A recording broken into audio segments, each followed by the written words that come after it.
নমস্কার, শুভ সন্ধ্যা। আপনারা দেখছেন স্যান্দন টিভি। সাথে আছি আমি দীপান্বিতা। চোখ রাখবো এখনকার মতো প্রাইম নিউজে। মঙ্গলবার লেম্বুছড়া স্থিত সংস্কৃত বিশ্ববিদ্যালয় প্রশাসনিক ভবন ও একলব্য ক্যাম্পাস উদ্বোধন করেছেন প্রধানমন্ত্রী নরেন্দ্র মোদী। এক ভার্চুয়াল অনুষ্ঠানের মধ্য দিয়ে এর উদ্বোধন করেছেন তিনি।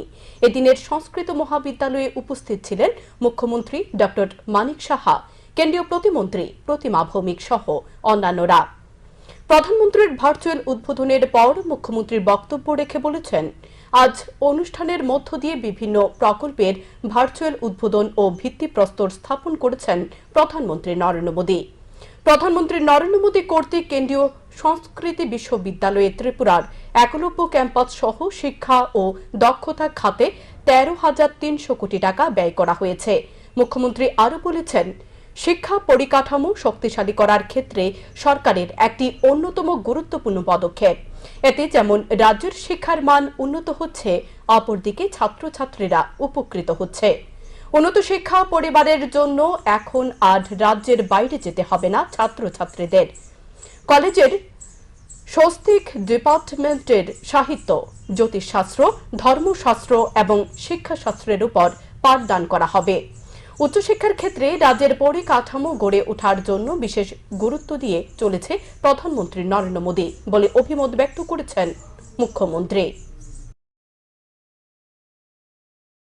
Investment through the PM Usha will undoubtedly yield myriad benefits for the people of Tripura and to the students.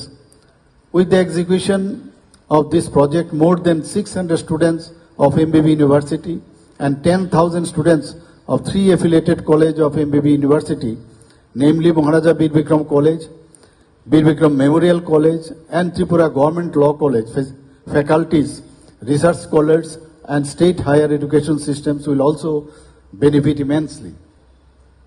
Honorable Prime Minister Sri Narendra Modi's emphasis on holistic education is reflected in the allocation of funds under the PM Usha scheme. Alongside the establishment of 2 academic buildings and in administrative building, provisions are made for boys and girls hostels as well as national level playgrounds, reiterating his commitment to a comprehensive approach to education development. Khowai জেলা সফরে দ্বিতীয় দিন ADC এলাকায় গিয়ে সরকারি কাজের অনিয়ম প্রত্যক্ষ করতে পেরে রাজ্যপাল ইন্দ্র সেনা রেড্ডি খোয়াই জেলা সফরের দ্বিতীয় দিন এডিসি এলাকায় গিয়ে সরকারি কাজের অনিয়ম প্রত্যক্ষ করলেন রাজ্যপাল ইন্দ্র সেনা রেড্ডি নাল্লো। সরকারি নথিপত্রের সাথে বাস্তবের ব্যাপক অমিল দেখতে পেয়ে আধিকারিকদের তলব করলেন তিনি। 2 দিন খোয়াই জেলা সফরের শেষ দিন রাজ্যপাল ইন্দ্রসেনা রেড্ডি নাল্লো মঙ্গলবার জেলার তুলাশিখর ব্লকের বনবাজার এডিসি ভিলেজেও যান। রাজ্যপাল বনবাজার লেইলের পার গ্রাম পঞ্চায়েত লোকজনদের নিয়ে মত বিনিময় সভায় মিলিত হয়। এলাকায় পানীয় জল, জলসেচ, বিদ্যুৎ পরিষেবা ইত্যাদির খোঁজ খবর নেন রাজ্যপাল। কেন্দ্রীয় সরকারের বিভিন্ন প্রকল্পগুলি কতটুকু রূপান্তরিত হয়েছে এই প্রকল্প এলাকায় সে বিষয়েও প্রশাসনিক আধিকারিকদের সামনে এলাকাবাসীর সাথে কথা বলেন।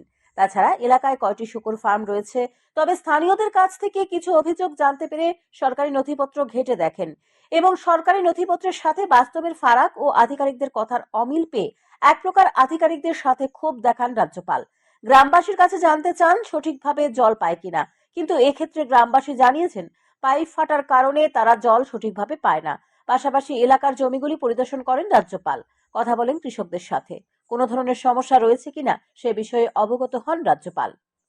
পরে রাজ্যপাল বলেন, 2 দিনের সফরে এসে আজকে তিনি সীমান্তবর্তী এলাকা এবং এডিসি অন্তর্ভুক্ত এলাকাগুলোতে কেন্দ্রীয় সরকারের প্রকল্পগুলি কতটা বাস্তবায়ন হয়েছে সেটা খতিয়ে দেখেন। প্রধানমন্ত্রী আবাস যোজনার মাধ্যমে ঘর এবং পানীয় জল সহ বিদ্যুতের সঠিক ব্যবস্থাপনা হয়েছে কিনা সে বিষয়ে অবগত হয়েছেন বলে জানান। मैं हर जिला टूर करके उधर के प्रोग्राम्स के बारे में इंटरेक्ट करने के लिए टूर लिया हूँ। कल ये डिस्ट्रिक्ट को आए थे, ऑफिसर से मीटिंग हुआ था। आज ये बॉर्डर विलेजेस और ट्राइबल डेवलपमेंट काउंसिल के विलेजेस में सेंट्रल गवर्नमेंट का स्कीम जो है वो कैसे इधर इम्प्लीमेंट हो रहा है ये देखने के लिए आज आया था। ये गांव में घर कहाँ कैसे मिले हैं, उसका प्रोग्रेस क्या है, इलेक्ट्रिसिटी, वाटर, रोड्स, ये सब मालूम करे हैं। कुछ अच्छा इम्प्लीमेंट हो रहे, छोटा छोटा ये है वो रेक्टिफाई करने के लिए ऑफिसर्स बोले हैं, वो करेगा। এদিন রাজ্যপালের সাথে ছিলেন বিভিন্ন দপ্তরের আধিকারিক। স্যান্দন টিভি। মঙ্গলবার জলপথে বাংলাদেশের সাথে জুড়ে গেল ত্রিপুরা। সোনামুড়া শ্রীমন্তপুর চেকপোস্টের নবনির্মিত স্থায়ী জেটির উদ্বোধন হয় এদিন। কেন্দ্রীয় সরকারের বন্দর, জাহাজ চলাচল ও আভ্যন্তরীণ জলপথ এবং আয়ুষ মন্ত্রকের মন্ত্রী সর্বানন্দ সোনোয়ালের হাত ধরে এর শুভ উদ্বোধন হয় জেটির। মঙ্গলবার কেন্দ্রীয় সরকারের জল পরিবহন মন্ত্রকের উদ্যোগে সোনামুড়া শ্রীমন্তপুর চেকপোস্টে 6,90,88,000 টাকা ব্যয় করে নবনির্মিত স্থায়ী জেটির উদ্বোধন হয়। কেন্দ্রীয় সরকারের বন্দর, জাহাজ চলাচল ও আভ্যন্তরীণ জলপথ এবং আয়ুষ মন্ত্রকের মন্ত্রী সর্বানন্দ সোনোয়ালের হাত ধরে এর শুভ উদ্বোধন হয় জেটির। শ্রীমন্তপুর স্থল বন্দরে এ উপলক্ষে আয়োজিত অনুষ্ঠানে উপস্থিত ছিলেন মন্ত্রী সুশান্ত চৌধুরী, পরিবহন দপ্তরের সচিব উত্তম চাকমা, ল্যান্ডপোর্ট অথরিটির আধিকারিক এবং সীমান্তরক্ষী বাহিনীর আধিকারিকগণ। এদিনের অনুষ্ঠানে ভার্চুয়ালি আলোচনা করেন কেন্দ্রীয় মন্ত্রী সর্বানন্দ সোনোয়াল। উদ্বোধনী অনুষ্ঠানে বক্তব্য রাখতে গিয়ে মন্ত্রী সুশান্ত চৌধুরীর কেন্দ্রীয় সরকারকে ধন্যবাদ জ্ঞাপন করেন। উত্তর পূর্বাঞ্চলকে বিশেষ দৃষ্টি দেওয়ার বিষয়ে কেন্দ্রীয় সরকারের ভূমিকা নিয়ে প্রধানমন্ত্রী এবং রাজ্যের মুখ্যমন্ত্রীকে ধন্যবাদ জানান এবং মন্ত্রী সুশান্ত চৌধুরী বক্তব্য রেখে বলেন, প্রধানমন্ত্রীর প্রতিশ্রুতি অনুযায়ী রাজ্যবাসীকে হীরা মডেল দিয়েছেন। হীরা মডেলের মধ্যে রয়েছে জলপথের সংযোগ।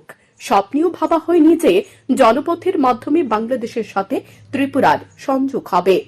সরকারে আসার পর যখন এর কাজ শুরু হয়েছিল তখন মানুষ এগুলো শুনলে হাসত, কিন্তু আজ বড় জাহাজ না হলেও জলপথে ত্রিপুরা বাংলাদেশের সাথে জুড়ে গেছে।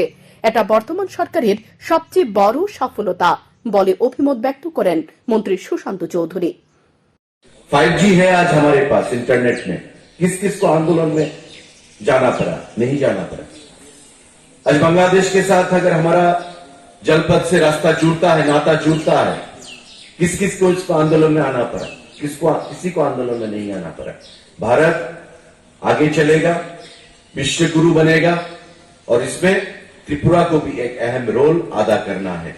जो मोदी जी का वादा है, सबका साथ, सबका विकास, सबका विश्वास, सबका प्रयास, ये सबको लेके ही हमें चलना है।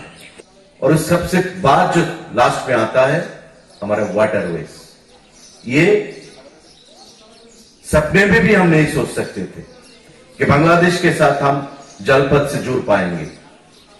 हंसते थे लोग कि त्रिपुरा में जहाज आएगा, लेकिन बड़ा ना हो, छोटा स्टीमर हो, नाव हो, जो भी हो, आज बांग्लादेश के साथ हम जुड़ चुके हैं। इस शुभ अवसर पर मैं आप सबको बहुत बहुत मुबारकबाद देता हूं। পরে তিনি স্থায়ী জেটি ঘুরে দেখেন। স্যান্দন টিভি। মঙ্গলবার ত্রিপুরা ফুটবল অ্যাসোসিয়েশনের ড্রেসিং রুমের কাজ পরিদর্শনে যান কেন্দ্রীয় প্রতিমন্ত্রী প্রতিমা ভৌমিক। ত্রিপুরা ফুটবল অ্যাসোসিয়েশনের দীর্ঘদিনের দাবি ছিল ড্রেসিং রুম করে দেওয়ার জন্য। বিষয়টি গত 3 বছর আগে কেন্দ্রীয় প্রতিমন্ত্রীর গোচরে যাওয়ার পরে তিনি ড্রেসিং রুম করার জন্য সংসদের ফান্ড থেকে 28 লক্ষ টাকা প্রদান করেছেন। তারপর কাজ শুরু হয়। এদিন সে কাজ পরিদর্শনে যান কেন্দ্রীয় প্রতিমন্ত্রী। নির্মীয়মান কাজ পরিদর্শন করে সংবাদ মাধ্যমকে জানান আগামী 10 থেকে 15 দিনের মধ্যে ড্রেসিং রুমের কাজ সম্পূর্ণ হবে। ত্রিপুরার ফুটবল অ্যাসোসিয়েশন আজকে থেকে প্রায় 3 বছর আগে ওরা আমার কাছে একটা ফুটবল যারা খেলছেন তাদের জন্য একটা ড্রেসিং রুমের ওনারা বলেছিলেন যে একটা ড্রেসিং রুম করে দেওয়ার জন্য। তো আমার এমপিলেট ফান্ড থেকে 28 লাখ টাকা দেওয়া হয়েছে। সেটা কাজটার অগ্রগতিটা দেখার জন্য কিরকম দেখলেন? আশা করছি আগামী 10-15 দিনের মধ্যে কাজটা কমপ্লিট হবে। পরিবারে বাবা ছেলে দুজনে বিছানায় শয্যাশায়ী। পাড়া প্রতিবেশীরা সাহায্য করলে দুবেলা দুমুঠো অন্ন কপালে জুটে। এক প্রকার অসহায় অবস্থায় দিন কাটছে রাজধানী লাগোয়া নন্দননগর সরকার পাড়ার বাসিন্দা কৃষ্ণ সরকারের পরিবার। অসহায় পরিবারটি সরকারিভাবে সাহায্যের দাবি জানায়। কত বছর আজ 2-3 বছর ধরে কিচ্ছু করতে পারে না। ছেলে তো 3 মাস ধরে এই বিছনা কোমর ভেঙে আছে, মানে আমরা কাজ করতে পারি না, মানে মানুষের দিলে খাই আর নাইলে না খায় তখন লাগে। দুপুরে যে কেমনে কাম ওইটাই মানে কোনো সুবিধা নাই। যদি কেউ না দেয় তাহলে খাইতে পারব, নাইলে খাইতে পারতাম না।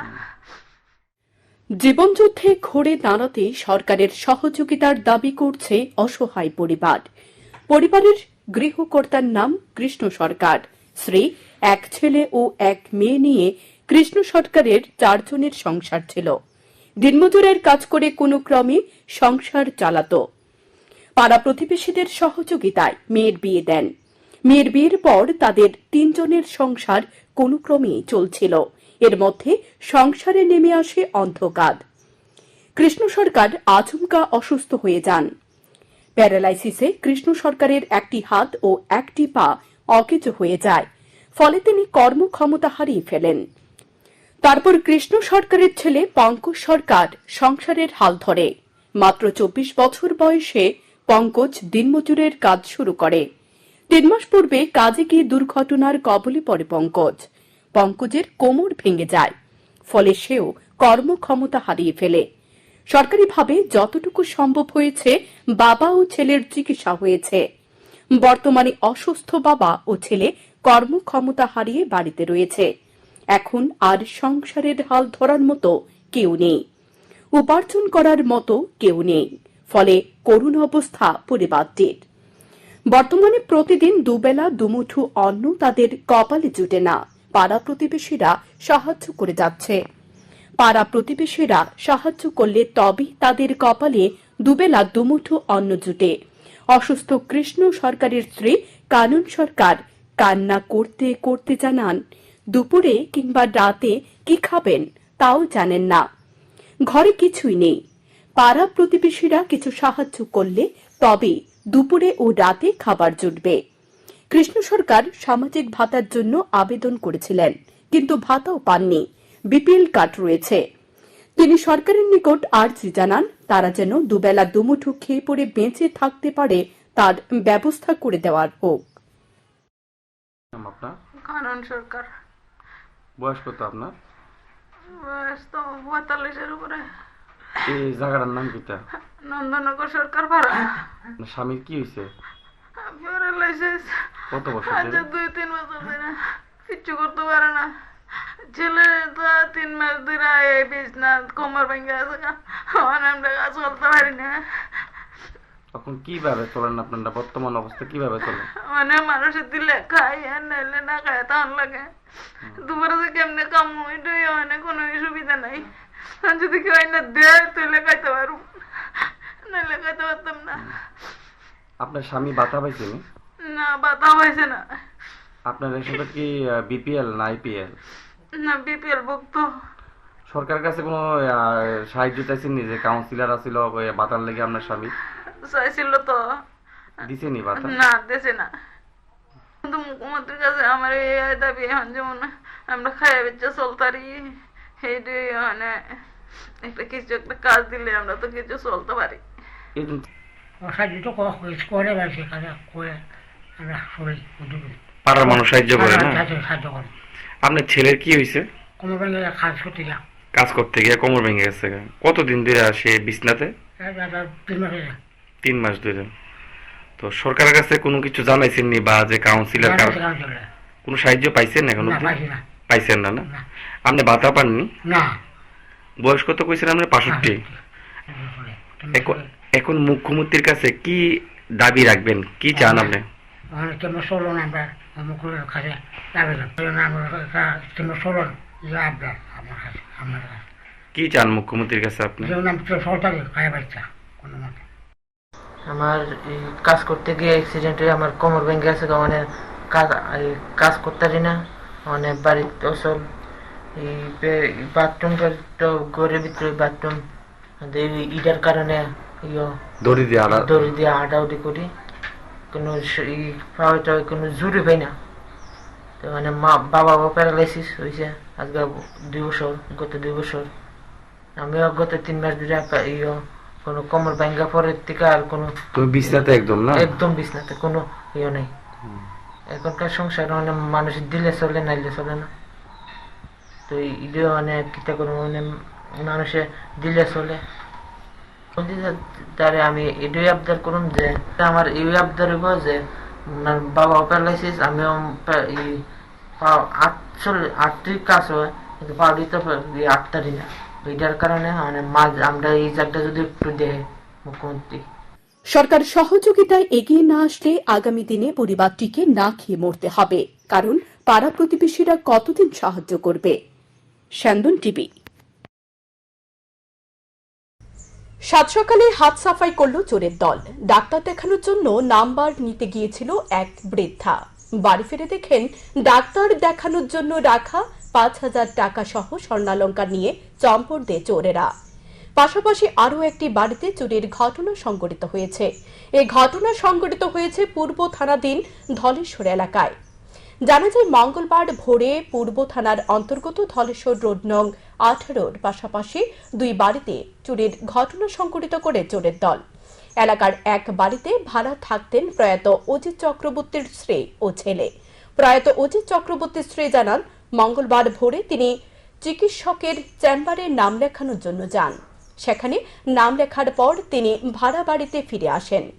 বাড়িতে ফিরে এসে দেখতে পান ঘরের দরজা খোলা। ঘরে প্রবেশ করার পর দেখতে পায় ঘরের অভ্যন্তরের সবকিছু ছড়িয়ে ছিটিয়ে রয়েছে। ঘর থেকে ডাক্তার দেখানোর জন্য রাখা 5,000 টাকা সহ স্বর্ণালঙ্কার চুরি করে নিয়ে গেছে চোরেরা। পরে খবর দেওয়া হয় পুলিশকে। পুলিশ ঘটনাস্থলে গিয়ে ঘটনার তদন্ত শুরু করেছে। ঘটনাকে কেন্দ্র করে এলাকায় চাঞ্চল্য দেখা দিয়েছে। তবে পুলিশের নিয়মিত টহলদারির অভাবে চুরির ঘটনা যে লাফিয়ে বাড়ছে তা বলার অপেক্ষা রাখে না। আমি তো সকালে নাম্বার লইতে গেছি। কিসের নাম্বার? ডাক্তারের নাম্বার লইছি। আমি কই ফাফুটন বাড়িত নাই, ডাক্তারটা দেয় লাই। তে আইলে তো কামের লেগে পারি না, শরীর ভালো না। আচ্ছা রান্না পরিজন কম, আমি ডাক্তারটা দেয় ফুরকেটি করে এলাম। কটার সময় গেছিলেন? এই তো 6টার আগে। হ্যাঁ, কটা বাজে ঠিক করি অন্ধকার গেছি গা।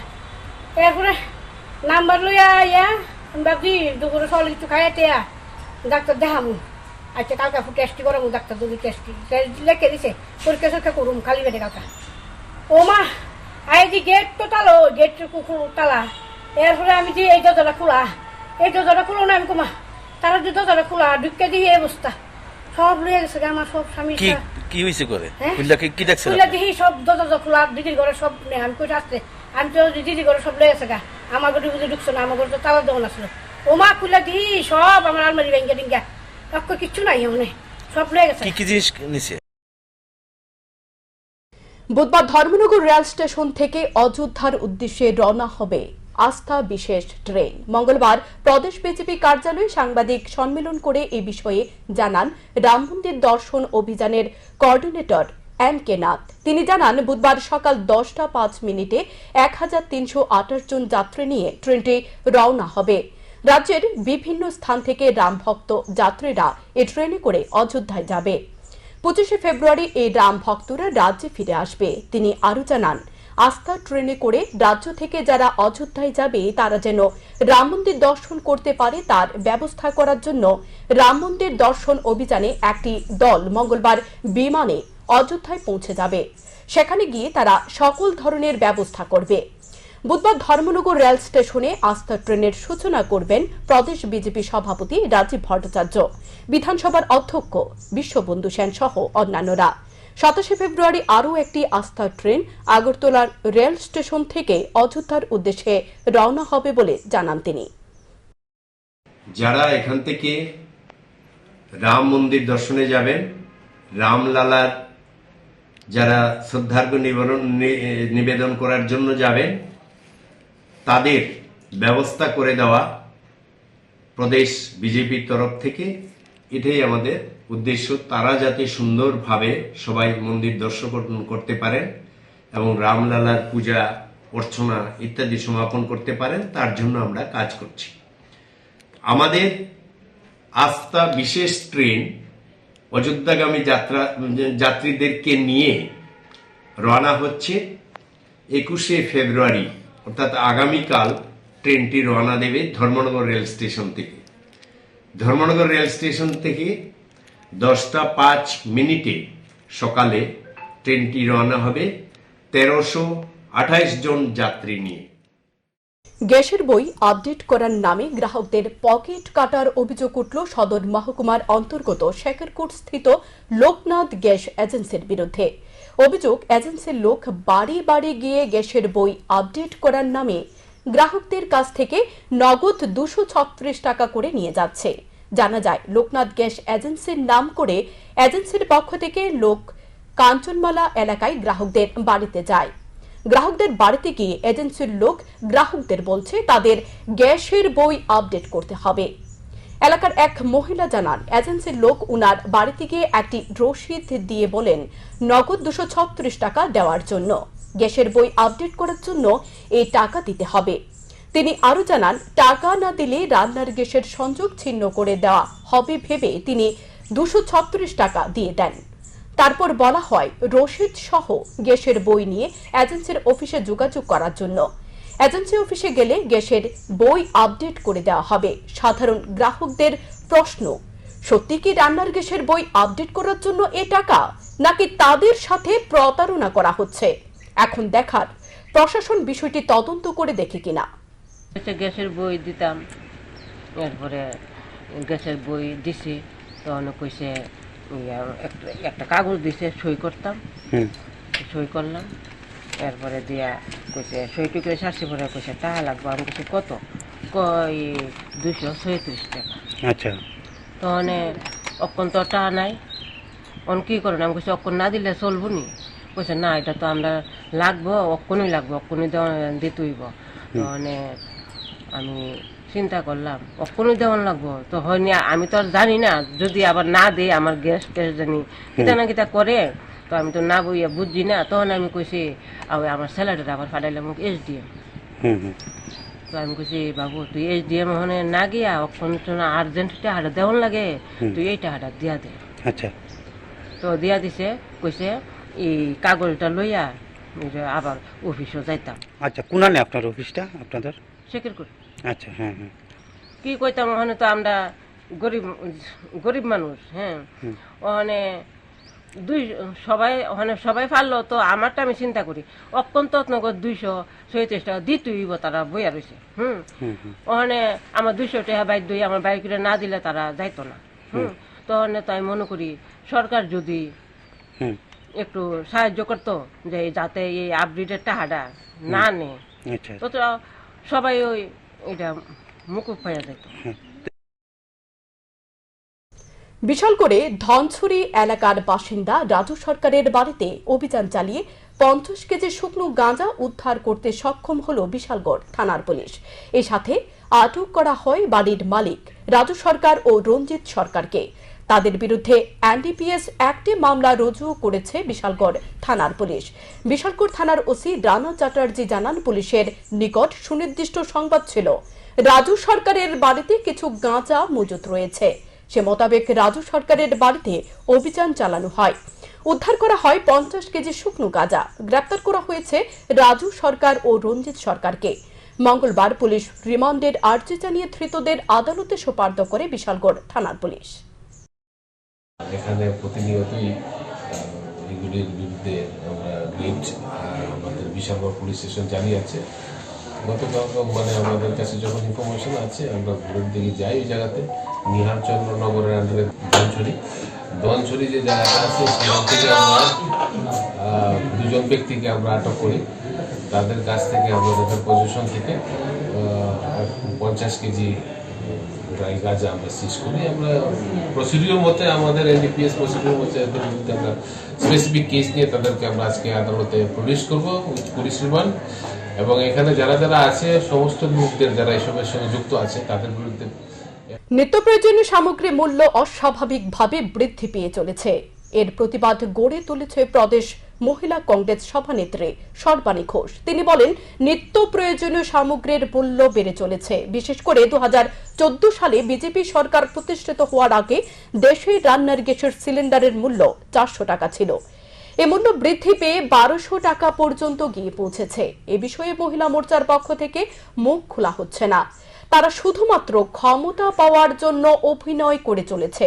কিন্তু এভাবে অস্বাভাবিক মূল্য বৃদ্ধির কারণে এর প্রভাব পড়েছে ঘরের মহিলাদের উপর। তাই কেন্দ্রীয় নেতৃত্বদের আহ্বানে আজকে এই প্রতিবাদ কর্মসূচি। তিনি আরো বলেন, বর্তমান সরকারের আমলে মানুষের আয় কমছে, আর এভাবে জিনিসপত্রের মূল্য বৃদ্ধি পাওয়ায় মানুষের বাঁচার উপায় হারিয়ে ফেলতে হচ্ছে। তাই বর্তমান সরকারের এই অরাজকতার বিরুদ্ধে সোচ্চার হতে আছে কংগ্রেসের কর্মসূচি প্রদেশ কংগ্রেস ভবনে বলে জানান তিনি।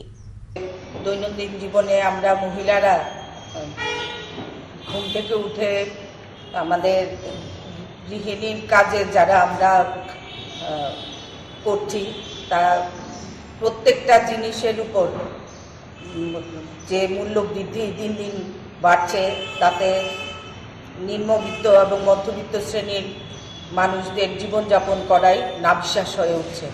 আজকে প্রত্যেকটা পরিবারে আয় যেখানে নিচে নেমে গেছে, সেখানে দিনকে দিন মূল্য বৃদ্ধির কারণে তাদের বাঁচার মতো অবস্থা নেই। প্রত্যেক জায়গায় অরাজক অবস্থা সৃষ্টি করেছে বিজেপি সরকার। তাদের বিরুদ্ধে সোচ্চার হতেই আমরা আজকে মূল্য বৃদ্ধি নিয়ে কথা বলতে এসেছি এবং আমরা আগামী দিনেও এটা জারি রাখবো। আপনারা জানেন সামনেই লোকসভা নির্বাচন, সেই কারণে সবাইকে আমরা আহ্বান করছি, দলমত নির্বিশেষে সমস্ত মহিলারাই যেন আমাদের সাথে সাথ দেয় এবং এই মূল্য বৃদ্ধির প্রতিবাদে সবাই গণ আন্দোলন তৈরি করে। যোগাসনে বহু গুণাবলী রয়েছে। বুদ্ধির বিকাশ ঘটানোর পাশাপাশি শারীরিক গঠনের ক্ষেত্রেও যোগাসনের ভূমিকা অনস্বীকার্য। মঙ্গলবার আগরতলার NSRCCর ইনডোর হলে খেলো ইন্ডিয়া বিশ্ববিদ্যালয় গেমসের যোগাসনের সমাপ্তি অনুষ্ঠানে এমনই অভিমত ব্যক্ত করলেন রাজ্যের মুখ্যমন্ত্রী অধ্যাপক ডক্টর মানিক সাহা। মঙ্গলবার দুপুরে NSRCCর ইনডোর হলে খেলো ইন্ডিয়া বিশ্ববিদ্যালয় গেমসের যোগাসন ইভেন্টের সমাপ্তি ঘটে। এখানে প্রধান বক্তা হিসেবে উপস্থিত ছিলেন রাজ্যের মুখ্যমন্ত্রী অধ্যাপক ডক্টর মানিক সাহা। বক্তব্য রাখতে গিয়ে রাজ্যের মুখ্যমন্ত্রী অধ্যাপক ডক্টর মানিক সাহা বলেন, যোগাসনের বহু গুণাবলী রয়েছে। যোগাসনের ক্ষেত্রে কোনো ধরনের বয়স নির্দিষ্ট করে বাধা নেই। দৃষ্টান্ত স্বরূপ তিনি প্রধানমন্ত্রী নরেন্দ্র মোদীর কথা তুলে ধরেন। বলেন, প্রধানমন্ত্রী নরেন্দ্র মোদী ৭৩ বছর বয়সেও যোগাসনের মাধ্যমে শরীর চর্চা করে থাকেন। এ বিষয়টি প্রত্যেককে অনুপ্রাণিত করার মতো। ২০১৪ সালে প্রধানমন্ত্রী হিসেবে নরেন্দ্র মোদী নির্বাচিত হওয়ার পর যোগাসনকে সামনের দিকে এগিয়ে নিয়ে আসেন। বুদ্ধির বিকাশ ঘটানোর পাশাপাশি শারীরিক গঠনের ক্ষেত্রেও যোগাসন বিশেষ ভূমিকা নিয়ে থাকে। শুধু তাই নয়, রোগ নিরাময় করার ক্ষেত্রেও যোগাসনের ভূমিকা অনস্বীকার্য। दिमाग का क्लास है, ये किसका क्लास है? दिमाग से, इंटेलेक्ट का क्लास है।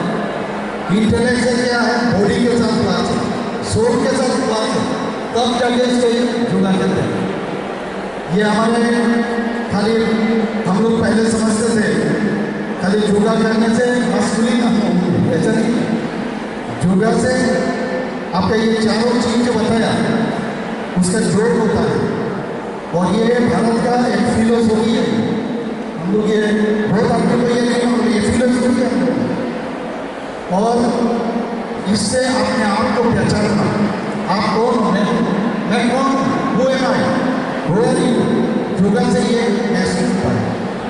और मैं समझता हूँ जो योगा जो हमेशा जो करते हैं हमारे माननीय प्रधानमंत्री जी, अभी 73+ वर्ष हुई, वो हमेशा योगा करते हैं। और इसीलिए हम लोग देखते हैं इनके मुंह से जो भी शब्द निकलते हैं वो हमारे लिए लगता है ये देश खाली आगे नहीं बढ़ेगा, हम लोग इंडिविजुअली अपने आप को आगे बढ़ा सकते हैं। এদিন যোগাসনের সমাপ্তি ও পুরস্কার বিতরণ অনুষ্ঠানে উপস্থিত ছিলেন রাজ্যের ক্রীড়া ও যুব বিষয়ক দপ্তরের মন্ত্রী টিঙ্কু রায় সহ দপ্তরের পদাধিকারীরা। মেয়েদের বিভাগে প্রথম স্থান দখল করে নাগপুর বিশ্ববিদ্যালয়, দ্বিতীয় স্থান দখল করেছে ত্রিপুরা বিশ্ববিদ্যালয় এবং তৃতীয় স্থান দখল করেছে কলকাতা বিশ্ববিদ্যালয়। অন্যদিকে ছেলেদের বিভাগে প্রথম স্থান দখল করেছে ঠাকুরজি মহারাজ নাগপুর বিশ্ববিদ্যালয়, দ্বিতীয় এবং তৃতীয় স্থান দখল করেছে যথাক্রমে লাভলি প্রফেশনাল বিশ্ববিদ্যালয় পাঞ্জাব ও সংস্কৃতি বিশ্ববিদ্যালয় হরিদুয়ার। স্যান্দন টিভি। এখনকার মতো সংবাদ এ পর্যন্তই। চোখ রাখুন স্যান্দন টিভির পর্দায়।